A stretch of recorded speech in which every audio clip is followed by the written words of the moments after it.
Hello friends, మీకు కనుక video నచ్చితే ప్లీజ్ ఒక లైక్ చేయండి, సబ్స్క్రైబ్ చేయండి. గుండమ్మ కథ సీరియల్ ప్రోమో అండి. లోకేశ్వరి బయటికి వెళ్ళి వస్తూ ఉంటుంది. అప్పుడు వాళ్ళ అత్తయ్య లోకేశ్వరిని ఆపి ఎక్కడికి వెళ్ళావే అని అడుగుతుంది. బయటికి ఫ్రూట్స్ కోసం బయటికి వెళ్ళాను అత్తయ్య అని లోకేశ్వరి చెప్తుంది. అప్పుడు వాళ్ళ మామయ్య ఏమండి, ఫ్రూట్స్ కోసం నువ్వు బయటికి వెళ్ళడం ఎందుకమ్మా, ఎవరో ఒకరికి చెప్పి తెచ్చేవాళ్ళు కదా అంటాడు. ఇదంతా వంటింట్లో ఉండి గుండమ్మ వింటా ఉంటుంది, కోపంతో ఉంటుంది. అలా బయటికి తిరిగి వస్తే బాగుంటుందని అలా వెళ్ళాను మాయా అని లోకేశ్వరి చెప్తుంది.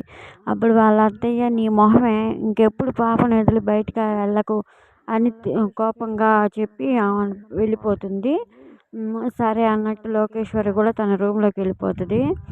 ఇదంతా వింటున్న గుండమ్మ కోపంతో లోకేశ్వరి వెనకాల తన రూమ్లోకి వెళ్ళి తలుపు గట్టిగా వేస్తుంది.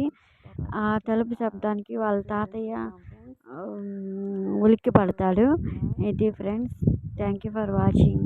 నచ్చితే లైక్ చేయండి.